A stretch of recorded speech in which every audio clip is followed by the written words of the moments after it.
Hello ನಮಸ್ಕಾರ. ನಾನು ಕೊಪ್ಪಳದಿಂದ Sharanappa ಚಲಪೂರ್. News 18ಗೆ ಸ್ವಾಗತ. ನ್ಯೂಸ್ 18 ಸಬ್ಸ್ಕ್ರೈಬ್ ಆಗಿ ನ್ಯೂಸ್ 18 ಸಾಮಾಜಿಕ ಜಾಲತಾಣವನ್ನು ಫಾಲೋ ಮಾಡಿ. ಕೊಪ್ಪಳ ಬಳಿ ನಿರ್ಮಾಣವಾಗ್ತಾ ಇರುವಂಥ ಬಲ್ಡೋಟಾದ BSPL ಕಾರ್ಖಾನೆಯ ಹೀಗೆ ವಶಪಡಿಸಿಕೊಂಡ ಭೂಮಿಯಲ್ಲಿ ಈಗ ಸಾರ್ವಜನಿಕರ ಬಳಕೆಗೆ ಇರುವಂಥ ಕೆರೆ ವಶಪಡಿಸಿಕೊಳ್ಳಲಾಗಿದೆ. ಇದು ಪುರಾತನವಾಗಿರುವಂಥ ಬಸಾಪುರ ಕೆರೆ. ಈ ಕೆರೆಯಿಂದ ಈ ಹಿಂದೆ ಇಲ್ಲಿಯ ಸುತ್ತಲೂ ಜನಕ್ಕೆ ಜಾನುವಾರುಗಳಿಗೆ ಕುಡಿಯುವ ನೀರು ಮತ್ತು ಅಂತರ್ಜಲ ಮಟ್ಟ ಹೆಚ್ಚಳ, ಜೊತೆಗೆ ಇಲ್ಲಿರುವಂಥ ಮಣ್ಣು ಕುಂಬಾರರ ಮಡಿಕೆಗೆ ಬಳಕೆ ಆಗ್ತಾಯಿತ್ತು. ಇಂಥ ಕೆರೆಯನ್ನು 2006ರಲ್ಲಿ ಏನು ಬಲ್ಡೋಟಾ ಕಂಪ್ನಿಯವರು ಕಾರ್ಖಾನೆಗಾಗಿ 1034 ಎಕರೆ ಭೂಮಿಯನ್ನು ವಶಪಡಿಸಿಕೊಂಡರು. ಆ ಸಂದರ್ಭದಲ್ಲಿ ಈ ಕೆರೆಯನ್ನು 44 ಎಕರೆ ಕೆರೆಯನ್ನು ಸರ್ಕಾರ 2007ರಲ್ಲಿ ಅವರಿಗೆ ಮಂಜೂರು ಮಾಡಿದರು. ಆದರೆ ಈ ಕೆರೆಯ ಮಂಜೂರು ಮಾಡಿರುವಂಥ ನಂತರದಲ್ಲಿ ಅದನ್ನು ಯಾವುದೇ ಕಾರಣಕ್ಕೂ ಕೆರೆಯಾಗಿ ಉಳಿಸಬೇಕು, ಬೇರೆ ಇದಿಲ್ಲ ಅನ್ನುವಂಥ ಮಾತುಗಳು ಇದ್ದವು.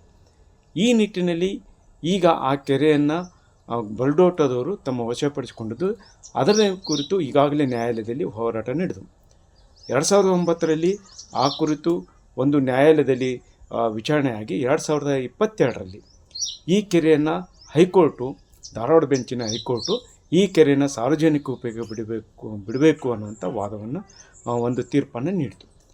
ಆ ನಂತರದಲ್ಲಿ ಇರುವಂಥದ್ದು ಇಲ್ಲಿ 1034 ಎಕರೆ ಭೂಮಿಯಲ್ಲಿ ಈ ಭೂಮಿಗೆ ಮೊದಲು ಧಾರವಾಡ ಬೆಂಚು ಇದನ್ನು ರೈತರಿಗೆ ಬಿಡಬೇಕು ಅನ್ನೋದು ಇದ್ದದ್ದನ್ನು ಸುಪ್ರೀಂ ಕೋರ್ಟ್ಗೆ ಹೋದಾಗ ಸುಪ್ರೀಂ ಕೋರ್ಟ್ 2024ರಲ್ಲಿ ಇಡೀ ಭೂಮಿಯನ್ನು ಬಲ್ಡೋಟಾ ಕಂಪ್ನಿಗೆ ವಶಪಡಿಸಿಕೊಳ್ಳಲು ಅವರ ತಾವೆಗಿದೆ ಅನ್ನುವಂಥ ತೀರ್ಪನ್ನು ನೀಡಿತು.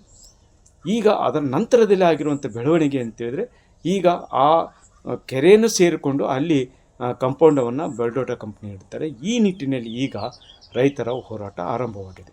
ಕಳೆದ ವರ್ಷ ಈ ಕೆರೆಗೆ ನುಗ್ಗಿಸಲು ಜನಕರುಗಳೊಂದಿಗೆ 4-5 ದಿನ ರೈತರ ಹೋರಾಟ ನಡೆಸಿದರು. ಆನಂತರ ಅವರು ಆ ಕೆರೆಗೆ ದೊಡ್ಡ ಕಂಪೌಂಡ್ಗಳನ್ನು ಕಟ್ಟಿಸ್ಕೊಂಡ್ರು. ಅದರ ನಂತರ ಈಗ ಜಿಲ್ಲಾಡಳಿತ ಅದರ ಕುರಿತು ಒಂದು ವರದಿಯನ್ನು ನೀಡಿ ಸರ್ಕಾರಕ್ಕೆ ವಹಿಸಿತು. ಈ ಮಧ್ಯೆ ಅಲ್ಲಿ ನಿನ್ನೆಯ ದಿನ ಅಂದರೆ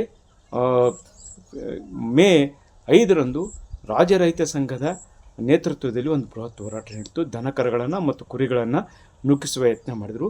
ಶಾಸಕರಾಗಿರುವಂಥ ದರ್ಶನ್ ಪುಟ್ಟಣೆ ಆಗಿರ್ಬೋದು, ಬಡಗಲ್ಪುರ ನಾಗೇಂದ್ರ, ಚಾಮರಸ ಪಾಟೀಲು ಮತ್ತು ಅನೇಕ ಮುಖಂಡರು ಸೇರಿಕೊಂಡು ಕಾರ್ಖಾನೆಗೆ ನುಗ್ಗಲು ಯತ್ನಿಸಿದರು.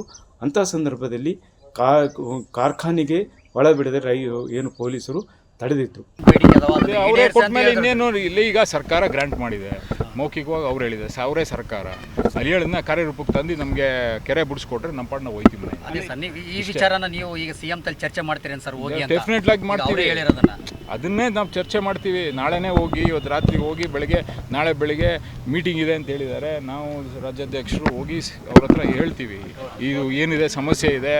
ಈಗ ಅಲ್ಲಿ ಕೂತ್ಕೊಂಡು ನಾವು ಆರ್ಡ್ರ್ ಮಾಡೋದಕ್ಕೂ ಈ ಸ್ಥಳೀಯವಾಗಿ ಸಮಸ್ಯೆ ಏನೈತೆ ಅಂತ ಅರ್ಥಕೊಂಡು ಹೋಗಿ ಅವ್ರಿಗೆ ಹೇಳೋದಕ್ಕೂ ಡಿಫ್ರೆನ್ಸ್ ಐತೆ. ನೋಡಿ, ನಾವು ರೈತ ಚಳುವಳಿ ಅರ್ಥ ಮಾಡ್ಕೊಬಿಟ್ಟಿದ್ದೀವಿ. ಕಾನೂನುಗಳು ಮತ್ತು ಎಲ್ಲ ರೀತಿ ನಿಯಮಗಳು ಬ್ರಿಟಿಷ್ ಪದ್ಧತಿಯನ್ನು ಅನುಸರಿಸ್ತೇವೆ. ಬ್ರಿಟಿಷರು ಇದನ್ನೇ ಮಾಡ್ತಿದ್ರು. ಈಗ ನಮ್ಮ ಪೊಲೀಸ್ನವ್ರು ಕೆಲವು ನಮ್ಮ ವ್ಯವಸ್ಥೆ ನಮ್ಮ ವ್ಯವಸ್ಥೆ ಬ್ರಿಟಿಷರ ಥರನೇ ಪೊಲೀಸ್ನವ್ರು ಬಳಸ್ಕೊತಾ ಇದೆ. ನಾನು ಪ್ರಶ್ನೆ ಮಾಡೋದು DCಗೆ ಮತ್ತು SPಗೆ. ಸುಪ್ರೀಂ ಕೋರ್ಟಲ್ಲಿ ಕೆರೆ ಬಂದಿದೆ ಅಂತಾರೆ. ನಾನು ವಕೀಲ, ಸಂಪೂರ್ಣ ನಾನು ಒಂದೊಂದು ಅಂಶಗಳನ್ನು ಅವ್ರ ಪಾಯಿಂಟ್ಗಳನ್ನ ನಾನು ನೋಡಿದ್ದೀನಿ, ಕಣ್ಣಾಡಿಸಿದ್ದೀನಿ. ಸುಪ್ರೀಂ ಕೋರ್ಟಲ್ಲಿ ಟ್ಯಾಂಕ್ ಬಗ್ಗೆ ಪ್ರಶ್ನೆ ಆಗಿಲ್ಲ. ಅಲ್ಲಿ ಪ್ರಶ್ನೆ ಆಯಿತು ಟೋಟಲ್ ಅಕ್ವಿಷನ್ ಇತ್ತು ಕಂಪ್ನಿ ಕೊಟ್ಟಿರೋದು.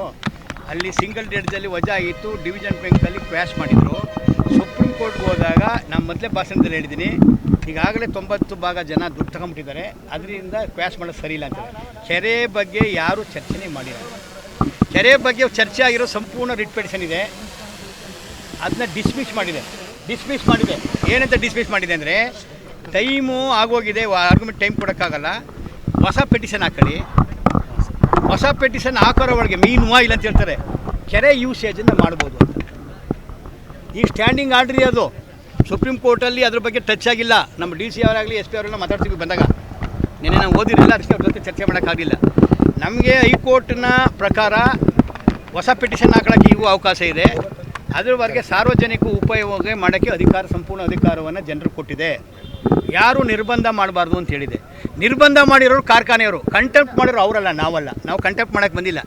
ಗೋಡೆನ ನಿರ್ಮಾಣ ಮಾಡಿ ಕಂಟೆಂಪ್ಟ್ ಮಾಡಿರೋದು ಅದನ್ನು ಜಿಲ್ಲಾ ದಂಡಾಧಿಕಾರಿ ಕಂಟೆಂಪ್ಟ್ ಮಾಡಿರೋ ಅವ್ರ ಮೇಲೆ ಕಂಟೆಂಪ್ಟನ್ನು ಪ್ರೊಸೀಡಿಂಗ್ನ ಆಗಬೇಕು ವಿಚಾರ. ಇವತ್ತು ಜಾನುವಾರು ತಡೆಯೋಕ್ಕೆ ನೋಟಿಸ್ ಕೊಟ್ಟಿದ್ದಾರೆ, ಇವೆಲ್ಲ ಪೊಲೀಸವ್ರ ತಂತ್ರ. ಅದಕ್ಕೆ ಮೀರಿದಂಗೆ ನಮಗೆ ಶಕ್ತಿ ಇದೆ. ಪೊಲೀಸ್ ನೋಟಿಸ್ ಅವ್ರು ಕರ್ತವ್ಯ ಮಾಡಿದ್ರು ಕೂಡ ನಾವು ಕಾನೂನು ಉಲ್ಲಂಘನೆ ಮಾಡ್ತೀವಿ, ಪೊಲೀಸ್ ಕೋಟೆನೇ ಬೇರಿಸು ಬರ್ತಿದ್ದೀವಿ, ಶಾಂತಿಯುತವಾಗಿ ಗಾಂಧಿ ಮಾರ್ಗನ ಚಳುವಳಿ ಮಾಡ್ತೀವಿ. ಅದರಿಂದ ಇಂಥ ನೋಟಿಸ್ಗೆಲ್ಲ ನಾವು ಸೊಪ್ಪಾಕಲ್ಲ. ಇಲ್ಲಿ ಆಗ್ತಾ ಇರುವಂಥ ಈ ಬೆಳವಣಿಗೆ ನಂತರ ಈಗ ಸರ್ಕಾರ ಏನು ಹಿಂದೆ ಹೋರಾಟ ಮಾಡಿದಾಗ ಜಿಲ್ಲಾಡಳಿತದಿಂದ ಜಿಲ್ಲಾಧಿಕಾರಿಗಳಿಗೆ ಒಂದು ವರದಿಯನ್ನು ನೀಡಿತ್ತು. ಆ ವರದಿಯಲ್ಲಿ ಅವರು ಸ್ಪಷ್ಟವಾಗಿ ಜಿಲ್ಲಾಧಿಕಾರಿಗಳು ಹೇಳಿದೆ ಅಂದರೆ ಇಲ್ಲಿ ಕಾರ್ಖಾನೆಯವರು 2 ಎಕರೆಕ್ಕಿಂತ ಹೆಚ್ಚು ಭೂಮಿಯನ್ನು ಏನು ಕೆರೆ ಭೂಮಿಯನ್ನು ಒತ್ತುವರಿ ಮಾಡಿಕೊಂಡಿದ್ದಾರೆ ಅನ್ನುವಂಥ ವರದಿಯನ್ನು ನೀಡಿದ್ದಾರೆ. ಅದರ ಜೊತೆಗೆ ಇಲ್ಲಿ ಗೊಂದಲ ಏರ್ಪಟ್ಟಿದೆ. ಈ ಭೂಮಿ ಏನು ಕಾರ್ಖಾನೆಗೆ ಏನು ಕೆರೆಗೆ ಅಭಿವೃದ್ಧಿಗಾಗಿರೋದಾ ಅಥವಾ ಕೆರೆಯನ್ನು ಸಾರ್ವಜನಿಕ ಬಿಡಬೇಕಾ ಅಥವಾ BSPL ಅವ್ರಿಗೆ ಬಿಡಬೇಕಾ ಅನ್ನುವಂಥ ಗೊಂದಲ ಇದೆ. ತೀರ್ಪನ್ನು ಅವ್ರದ್ದೇ ಇದರಲ್ಲಿ ಅದನ್ನು ಅರ್ಥೈಸ್ಕೊಳ್ಳುತ್ತಾಗಿದೆ. ಆದರೆ ಈ ಕುರಿತು ಈಗಾಗಲೇ ಏನು ಸರ್ಕಾರದ ಮಟ್ಟದಲ್ಲಿ ಇದು ಅದ್ರ ಬಗ್ಗೆ ಸ್ಪಷ್ಟವಾಗಿ ಇಲ್ಲದೆ ಕಾರಣಕ್ಕಾಗಿ ಇದು ಇಡೀ ಭೂಮಿಯೇ ಇರೋ ಕಾರಣಕ್ಕಾಗಿ ಇದೀಗೇನು ಭೂಮಿಯ ರೈತರ ಅರ್ಜಿಯನ್ನು ವಶಪಡಿಸಿ ಅದು ಕಾರ್ಖಾನೆಗೆ ಅನ್ನುವಂಥ ಮಾಹಿತಿ ಇದೆ. ಅದನ್ನು ಜಿಲ್ಲಾಡಳಿತ ಆದರೆ ಜಿಲ್ಲಾಡಳಿತ ಹೇಳುತ್ತಿರೋ ಪ್ರಕಾರ ಕೆರೆ ಅಭಿವೃದ್ಧಿ ಪ್ರಾಧಿಕಾರಕ್ಕೆ ರೈತರಿಂದ ಒಂದು ಅರ್ಜಿಯನ್ನು ಕೊಡ್ರಿ, ಅದನ್ನು ಸಹ ಪರಿಶೀಲನೆ ಮಾಡ್ತೀವಿ ಅನ್ನೋದು ಜಿಲ್ಲಾಧಿಕಾರಿಗಳ ಮಾತಾಗಿದೆ. ಮತ್ತು ಈ ಕುರಿತು ಇವತ್ತು ಏನು ಬೆಂಗಳೂರಿನಲ್ಲಿ ಈ ಕುರಿತು ಒಂದು ವಿಚಾರಣೆ ಸಭೆ ನಡೆದಿದೆ. ಇದು ಬೇರೆ ಬೇರೆ ಸಂದರ್ಭದಲ್ಲಿ ವಿಚಾರಣೆ ನಡೆಯುವ ಸಾಧ್ಯತೆ ಇದೆ. ದೂರು ಅಥವಾ ಮನವಿಯನ್ನು ನಮಗೆ ಕೊಟ್ಟಿದ್ದರು. ಇಲ್ಲಿ ಏನು ಕೆರೆ ಕೊಟ್ಟಿದ್ವಿ, ಯಾವ ಕಂಡೀಷನ್ ಮೇಲೆ ಕೊಟ್ಟಿದ್ರು ಅದರ ಉಲ್ಲಂಘನೆ ಆಗಿದೆ ಅಂತೇಳಿ ಒಂದು ಮನವಿಯನ್ನು ಕೊಟ್ಟಿದ್ವಿ. ಅದರ ಮೇರೆಗೆ ಅದು ಸರ್ವೆ ಆದ ಮೇಲೆ ಸುಮಾರು 2 ಎಕರೆ 3 ಗುಂಟೆಯಷ್ಟು ಒಂದು ರಸ್ತೆ ಮಾಡ್ಕೊಂಡಿದ್ದಾರೆ ಅಂತ, ಅದು ಉಲ್ಲಂಘನೆ ಆಗಿದೆ ಅಂತ ನಾನು ಸರ್ಕಾರಕ್ಕೆ ವರದಿ ಕೊಟ್ಟಿದ್ದೆ. ಯಾಕೆ ಸರ್ಕಾರ ಕೊಟ್ಟಿದ್ದಂದರೆ 2007ರಲ್ಲಿ ಕೊಡುವಾಗ ಸರ್ಕಾರದ ಹಂತದಲ್ಲಿ ನಿರ್ಧಾರ ಆಗಿದೆ. ಸೊ ಈಗ ಸರ್ಕಾರದ ಅಪರ ಮುಖ್ಯ ಕಾರ್ಯದರ್ಶಿಗಳು ನಾಳೆ ಅದರ ಬಗ್ಗೆ ಒಂದು ಸಭೆಯನ್ನು ಇಟ್ಕೊಂಡಿದ್ದಾರೆ. ಸೊ ಅಲ್ಲಿ ಇದನ್ನೇ ನಾವು ನಿನ್ನೆ ರೈತ ಸಂಘದವ್ರಿಗೂ ಕೂಡ ಎಲ್ಲ ವಿವರವಾಗಿ ತಿಳಿಸಿದ್ದೀನಿ. ಸೊ ಅಲ್ಲಿ ಏನಿದೆಯೋ ವಸ್ತುಸ್ಥಿತಿ ಇದುವರೆಗೂ ಆಗಿರೋದೆಲ್ಲನೂ ಫ್ಯಾಕ್ಟ್ಸ್ ರೈಟ್ ಫ್ರಮ್ 2005 ಇಲ್ಲಿವರೆಗೆ ಏನಿದೆ ಅದೆಲ್ಲನೂ ಹೈಕೋರ್ಟ್ ಜಜ್ಮೆಂಟ್ ಏನಾಗಿತ್ತು, ಸುಪ್ರೀಂ ಕೋರ್ಟ್ ಜಜ್ಮೆಂಟ್ ಏನಾಗಿತ್ತು, ಅದೆಲ್ಲವನ್ನು ಚರ್ಚೆ ಮಾಡಿ ಮುಂದಿನ ನಿಯಮಾನುಸಾರ ಕ್ರಮ ಏನಿದೆಯೋ ವಸ್ತುಸ್ಥಿತಿ ಇನ್ಕ್ಲೂಡಿಂಗ್ ಸ್ಯಾಟಲೈಟ್ ಮ್ಯಾಪ್ ನಾನು ರಿಪೋರ್ಟ್ ಸಾರ್ವಜನಿಕ ಮುಕ್ತ ಆಗತ್ತೆ ಈಗ ನಾಳೆ ಹಿಯರಿಂಗ್ ಆಗಲಿ ಇಲ್ಲ, ನಾನು ಭವಿಷ್ಯ ಹೇಳಕ್ಕೆ ಬರಲ್ರಿ. ಕಾನೂನು ಪ್ರಕಾರ ಮುಂದಿನ ಕ್ರಮ ಆಗ್ತದೆ, ಅದು ಪರಿಶೀಲನೆ ಆಗ್ತಾ ಇದೆ. ಆದರೆ ರೈತರು ಹೇಳೋ ಪ್ರಕಾರ 2007ರಲ್ಲಿ ಅಂದಿನ ವಿಭಾಗಾಧಿಕಾರಿಗಳು ಇದು ಸಾರ್ವಜನಿಕ ಬಳಕೆ ಇಲ್ಲ, ಇದು ನಿರುಪಯುಕ್ತ ಕೆರೆ ಅಂತ ವರದಿ ನೀಡಿದ್ದೇ ಇಷ್ಟೆಲ್ಲ ಕಾರಣ ಆಗಿದೆ. ಆ ಅಧಿಕಾರಿ ಮೇಲೆ ಕ್ರಮ ಕೈಗೊಳ್ಳಬೇಕು ಒಂದು. ಜೊತೆಗೆ ಈ ಕೆರೆಯನ್ನು ಹೈಕೋರ್ಟಿನ ಆದೇಶದಂತೆ ಸಾರ್ವಜನಿಕರಿಗೆ ಬಿಡಲೇಬೇಕು, ಇಲ್ಲದೇ ಇದ್ದರೆ ನಮ್ಮ ಹೋರಾಟ ಮುಂದುವರಿತಿದೆ ಅನ್ನೋದು ರೈತರ ಹೋರಾಟ ಆಗಿದೆ. ಜೊತೆಗೆ ಈ ಕುರಿತು ದರ್ಶನ್ ಪುಟ್ಟಣ್ಣ ಅವರು ಹೇಳೋದಂದರೆ ಈಗಾಗಲೇ ಸದನದಲ್ಲಿ ಈ ಕುರಿತು ಚರ್ಚೆ ಆಗಿದೆ, ಮತ್ತೆ ನಾವು ಸದನಕ್ಕೆ ಅರ್ಜಿ ಹಾಕ್ತೀವಿ ಮತ್ತು ಅದನ್ನು ಕುರಿತು ಏನು ಮುಖ್ಯಮಂತ್ರಿಗಳನ್ನು ಸಹ ಗಮನಕ್ಕೆ ತಂದು ಈ ಕೆರೆಯನ್ನು ಉಳಿಸ್ಕೊಳ್ಳೋಕ್ಕೆ ಎಲ್ಲ ಪ್ರಯತ್ನ ಮಾಡ್ತೀವಿ ಅನ್ನೋದು ಒಂದು ಕಡೆ ಆಗಿದ್ದರೆ, ನಿನ್ನೆ ಹೋರಾಟ ಸಂದರ್ಭದಲ್ಲಿ ರೈತರ ಮೇಲೆ ಗುಂಡಾ ಆ್ಯಕ್ಟ್ ಹಾಕ್ತೀವಿ, ರೌಡಿ ಶೀಟ್ರ್ ಹೋಗ್ತಾನು ಹಾಕ್ತೀವಿ ಅನ್ನೋಂಥದ್ದು ಏನು ಪೊಲೀಸರ ಏನು ನೋಟಿಸ್ ಇದ್ದು ಅದರ ಸಹ ಆಕ್ರೋಶ ವ್ಯಕ್ತ ಆಯಿತು. ಅದನ್ನು ಹಿಂಪಡಿತೀವಿ ಅನ್ನೋಂಥ ಮಾತಿದೆ. ಒಟ್ಟಾರೆಯಾಗಿ ಏನು ಬಲ್ಡೋಟಾ ಕಂಪ್ನಿಯವರು ವಶಪಡಿಸಿಕೊಂಡಿರುವಂಥ ಬಸಾಪುರ ಕೆರೆ ಈಗಲೂ ಸಹ ವಿವಾದ ಆಗಿರುತ್ತೆ. ಈ ಕುರಿತು ಇವತ್ತು ರಾಜ್ಯ ಯಾಕಂದರೆ ಇದನ್ನು ಮಂಜೂರು ಮಾಡಿದ್ದೆ ರಾಜ್ಯ ಸರ್ಕಾರ, ಇದನ್ನು ಈ ಕುರಿತು ಸ್ಪಷ್ಟನೆ ನೀಡಬೇಕಾಯಿತು ರಾಜ್ಯ ಸರ್ಕಾರ. ಈ ಕುರಿತು ಕೆರೆ ಅಭಿವೃದ್ಧಿ ಪ್ರಾಧಿಕಾರದಿಂದ ಏನು ವಿಚಾರಣೆ ನಡೀತಿದೆ, ಆ ವಿಚಾರಣೆ ನಂತರ ಏನಾಗುತ್ತೆ ಅನ್ನೋದನ್ನು ಕಾದು ನೋಡಬೇಕಾಗಿದೆ. ಶರಣಪ್ಪ ಬಾಚಲಾಪುರ್, ನ್ಯೂಸ್ 18 ಕೊಪ್ಪಳ. ನಿರ್ಭೀತ, ನಿಷ್ಪಕ್ಷಪಾತ, ವಿಶ್ವಾಸಾರ್ಹ ಸುದ್ದಿಗಳಿಗೆ ಮತ್ತೊಂದು ಹೆಸರಾಗಿರೋ ನ್ಯೂಸ್ 18 ಕನ್ನಡ ಈಗ ಆಪ್ನಲ್ಲೂ ಲಭ್ಯ ಇದೆ. ದಯವಿಟ್ಟು ಇಲ್ಲಿರೋ QR ಕೋಡ್ ಅನ್ನು ಸ್ಕ್ಯಾನ್ ಮಾಡಿಕೊಂಡು ಆಪ್ ಡೌನ್ಲೋಡ್ ಮಾಡೋದಕ್ಕೆ ಮರಿಬೇಡಿ. ನಿಮ್ಮ ಬೆಂಬಲ ಹೀಗೆ ಸದಾ ನಮ್ಮೊಂದಿಗಿರಲಿ. ಧನ್ಯವಾದ.